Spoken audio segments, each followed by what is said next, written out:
Chapter 19. Lafayette Square, we are here. Glass in hand, Joe Odom stood on the roof of his new home and looked down at the floats and the marching bands passing through Lafayette Square below. It was the perfect spot for watching the St. Patrick's Day parade. From the rooftop, Joe could see green-tinted water bubbling out from the fountain in the centre of the square. He could see crowds lining the streets wearing green hats and carrying big paper cups full of green beer. St. Patrick's Day in Savannah was the equivalent of Mardi Gras in New Orleans. It was an official holiday. The whole town turned out for it. There were to be more than 200 marching units today, plus 40 bands and 30 floats. A cheer rose up from the crowd as the Anheuser-Busch team of 8 shaggy-hoofed Clydesdale horses trotted around the square past the front of the house. Like most St. Patrick's Day parades, Savannah's was an ecumenical affair. Blacks, Scots and Germans marched along with the Irish, but this parade had a distinctly southern flavour.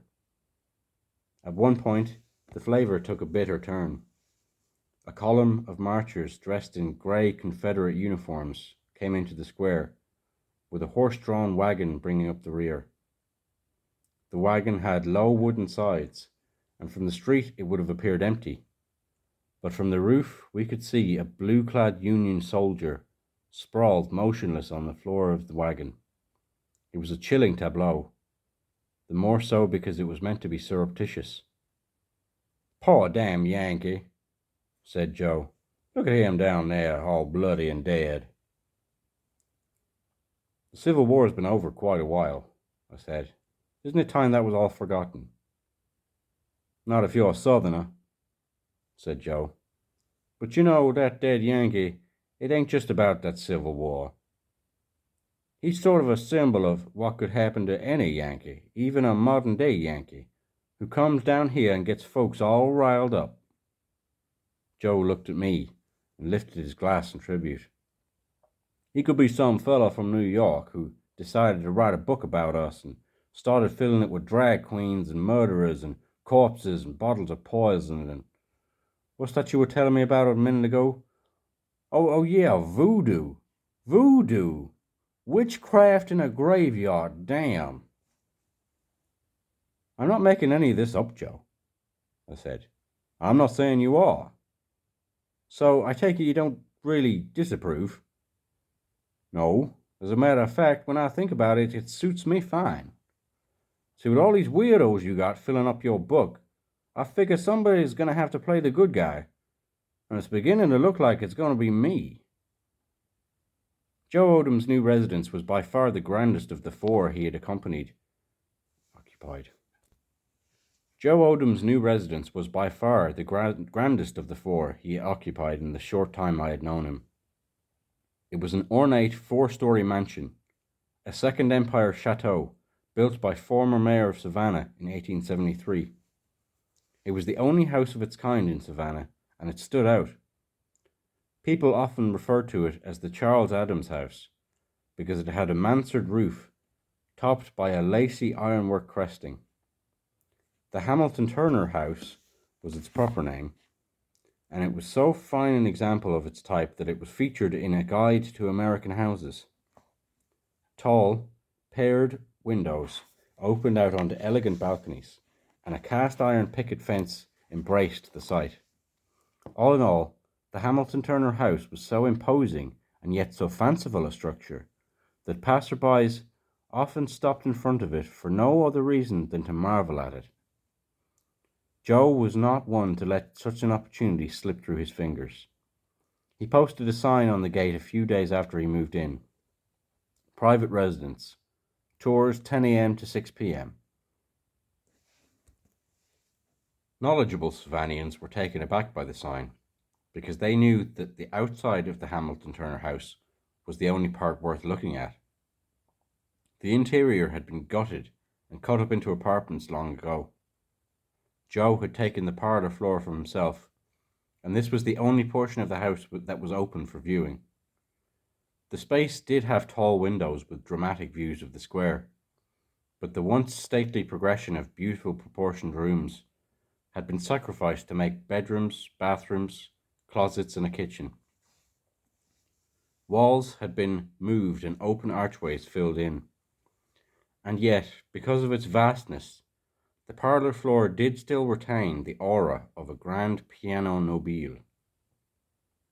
It had old chandeliers and mantels and pier mirrors, though none were original to the house, and Joe did manage to fill the place appealingly with what was left of his own furniture, plus antiques borrowed from friends or taken on consignment from local antique shops.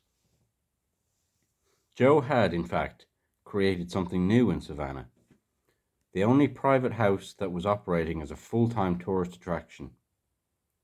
7 other houses were also open to the public, but they were all museum houses, all important architectural specimens authentically restored and staffed by professional curators and operated on a non-profit basis. Joe's made-over parlour floor had, in effect, gone into competition with the museums. And he did get his share of the tourists. At least 50 people would walk in off the streets every day, and half a dozen or more tour buses would stop by. One busload usually stayed for lunch, and in the evenings Joe made the dining room available for private dinners by candlelight. To help handle all this traffic, Joe hired a short, indomitably cheerful black housekeeper and stationed her at the top of the front steps in a crisp black and white maid's uniform. Her name was Gloria. She had big eyes and little corkscrew curls hanging down over her forehead. Knowing that half the money she collected at the door was hers to keep, Gloria flagged down virtually everybody who came near the house. On slow days, she was not above offering a cut-rate deal, $1 per person instead of the usual $3. "It may only be $1, she would say, "but it sure looks like a lot sitting next to nothing." Gloria gave her customers a glass of lemonade and led them through the parlour floor, blinking her eyes in wonderment as she recounted the historical highlights of the house. She explained that it was the first house in Savannah to be electrified. The mayor who had built it had also been the head of the power company, and that it had served as the centre of the city's social and cultural life in the latter part of the 19th century. "This house is the centre of a lot of things now, too," she would add with a big smile. If Mr. Joe happened to be home, he would play a few old standards for the guests. Then Gloria would sing the few lines she knew from Stormy Weather while doing a dance that resembled the hula. Joe netted an average of $500 a week from the house, most of it in cash, which suited his needs perfectly since there was not a single bank left in Savannah that would give him a checking account. Even the bank account at Sweet Georgia Brown's had been taken out of his hands. It was now in Mandy's name, and it was her signature, not his, that appeared on all the checks made out to employees and suppliers of the bar. Joe and Mandy were no closer to marrying. In fact, his attentions towards other women had become more frequent and more open. On several occasions, Gloria found the door leading to Joe's bedroom locked while she was leading tours through the house. She was never at a loss for words. "Beyond this door lies the mansion's master bedroom," she would say. "And today the editors of the Southern Accents magazine are photographing it for publication, so we cannot disturb them. I'm very sorry, but we will not be able to see this room today." Her explanation might or might not be thrown into question by the sounds of laughter and giggling on the other side of the door. Mandy was aware of Joe's flirtations. "I swear Joe Oldham is going to drive me to being a feminist," she said. "2 years ago, if anybody had told me that, I'd have died." But Mandy began to display a new assertiveness. She snatched up the checkbook at Sweet Georgia Brown's and stationed herself at the cash register, therefore shutting off Joe's supply of easy money. So the cash flowing into Joe's pocket from the tour business provided a much-needed lifeline. But there was a hitch. It was illegal. The Hamilton Turner house was zoned for residential use. Private tour houses were not permitted. Lafayette Square was a quiet, conservative corner of Savannah. It was surrounded by stately townhouses and freestanding mansions. The townhouse where writer Flannery O'Connor had lived as a child stood catty-corner from Joe on Charlotten Street. Directly across the square, the magnificent Andrew Lowe House, a pink Italianate villa with a Greek Revival portico, sat in all its architectural and historic splendour.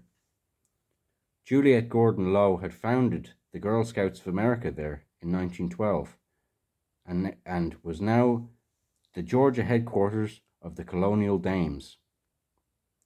Of all Joe's neighbours, however, none were more reproachful a presence than the Lafayette apartment house, that monument to Joe's financial debacle of just a few years back. The Lafayette stood on the far side of the square in silent rebuke to Joe. Within its walls were half a dozen people who had still not recovered from the shock of having their apartments foreclosed and then having to sue them to get them back when Joe defaulted on his construction loan. The noise and fumes of the buses irritated the residents of Lafayette Square, but the wedding parties nearly drove them to distraction. For these affairs, Joe literally annexed the square as his own front yard. He put a Dixieland band on the portico over his own front door and pitched tents in the square without bothering to obtain a permit. The square reverberated with blaring music and the shrill chatter of 100 wedding guests milling about. "Everybody loves a wedding," said Joe, grievously miscalculating the tolerance of his neighbours. After enduring 3 such weddings, the neighbours formed a committee and sent a spy into the Hamilton Turner house on a fact-finding mission. The spy was a dowdy middle-aged woman who lived on the south side. Posing as a walk-in tourist, she entered the Hamilton Turner house at 3 in the afternoon for what was supposed to have been a 20-minute tour.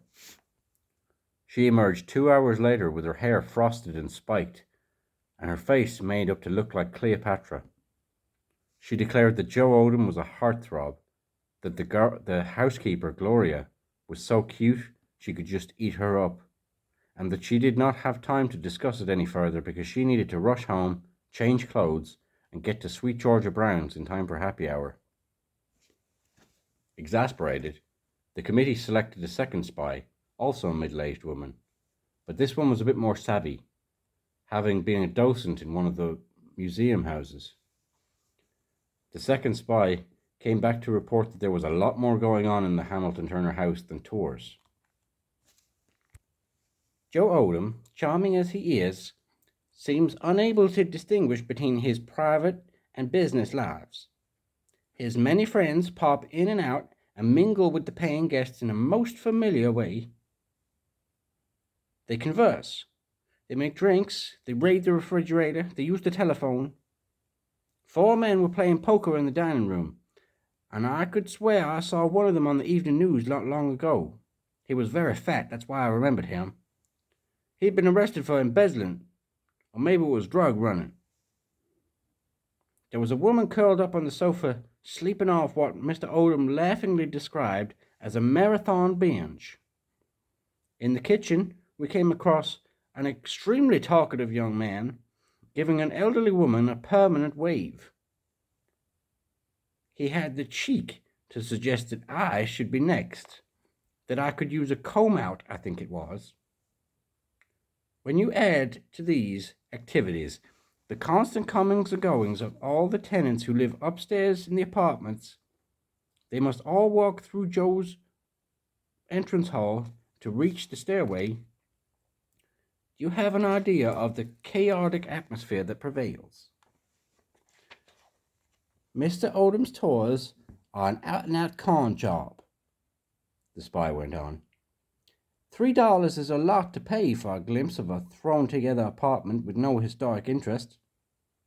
Most of Mr. Odom's artifacts are bogus. General Oglethorpe's snuff box and that sort of thing. Often, Mr. Odom simply lapses into a parody of a real house tour. He referred to a pair of oil portraits as his ancestors by purchase, because he said he'd found them in a flea market and they seemed to want to come home with him. The furniture is an ungainly combination of styles, some reproductions, some period pieces, almost all of it in deplorable condition. One love seat had an overturned slop bucket in space of a missing leg. Knowing Mr. Odom's precarious financial situation, I was not surprised that he had made several allusions to the fact that everything in the house was for sale. Carpets, paintings, furniture, bric-a-brac. He sang a few songs, which was pleasant enough, but then he made a blatant pitch for Sweet Georgia Brown's, flyers for which lay in stacks on every table. It seems clear that his whole tawdry enterprise is nothing but a promotional come-on for Mr. Odom's nightclub. By contrast, the museum houses give far greater educational value, and the fees they collect are used for the worthwhile purpose of maintaining the important remnants of Savannah's heritage. Mr. Odom's tours merely cheapen the concept. Shortly after this visitation, the Department of Inspections notified Joe by certified letter that the tour business at the Hamilton Turner House violated the zoning code and must cease immediately. Joe ignored the order. "The best response is always no response," he said.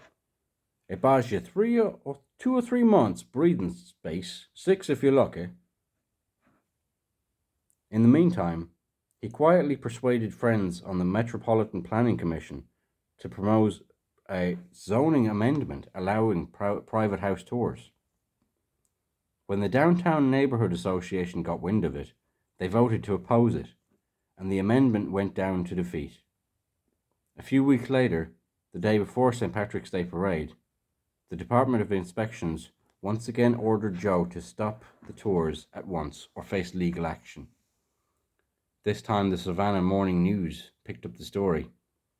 Joe's breathing time, it seemed, was over. The wagon containing the dead Union soldier turned the corner of the street and continued up Abercorn. "I don't know, Joe," I said. "I get the feeling you might end up in that wagon before I do." "Now don't you go fretting about your old friend Joe," he said. "You're going to obey the court orders, are you?" "Me, the host of Savannah, close my doors? It's not my nature to be antisocial. Goes against my grain. Besides, I'm getting filthy rich being so hospitable. I'd have to be crazy to become unfriendly all of a sudden." Joe looked out over the square, scanning the buildings ranged around him as if they were enemy fortifications. "I have a plan."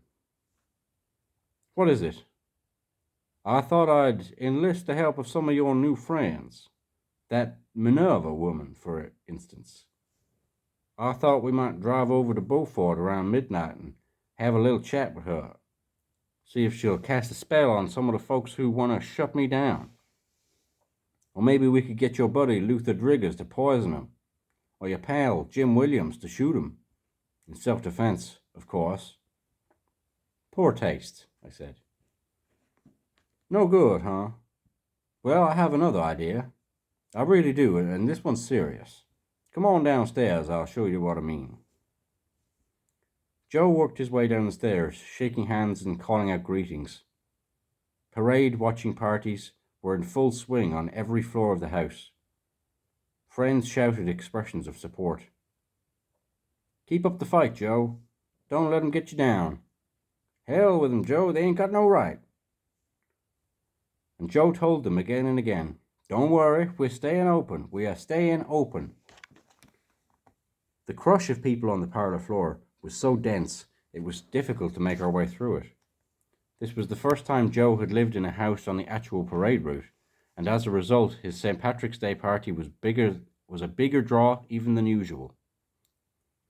In the midst of it, Gloria, the housekeeper, was gamely showing tourists through the house at $3 a head, perhaps for the last time. 3 middle-aged couples stood clustered around her, cupping their ears in order to hear her over the din of the jostling crowd. "In the olden days," Gloria was saying, "the ladies used to sit by this fireplace, shielding their faces from the beaded..." What? "In the olden days," Gloria was saying, "the ladies used to sit by this fireplace, shielding their faces behind these beaded heat screens. You see, in those days, ladies' makeup was made out of wax, and if it got too hot, it would run down their pretty faces." Joe led me into a small, cluttered room at the rear of the house. He took a sheaf of papers from the desk drawer. "Now, here's my plan," he said. "I've had to come out of retirement to draft it. Had to put on my lawyer's hat. Anyhow, tomorrow morning I will go over to the courthouse and dump this legal rigmarole in their lap." He handed me the papers. They were incorporation documents for the Hamilton Turner Museum Foundation, which was described as a non-profit corporation whose purpose will be to restore the interior of the Hamilton Turner House through proceeds generated by a private, not-for-profit tour business on the premises. Joseph A. Odom, President. "So that's it, plain and simple," he said. "After we deduct salaries and expenses, I can't say there will be any proceeds. But at least we won't be in violation of any zoning code. As of tomorrow morning, the Hamilton Turner House will not be a private house, it will be a museum. So if they still want to close me down, they have to close down the others too." "Do you think it'll work?" I asked. "It'll work until they figure out how to get around it. But by the time they do, I reckon it won't matter because I will be rich and famous as the hero of your book." At that time, appropriately enough, a flourish of trumpets and a crash of cymbals was heard from the passing parade.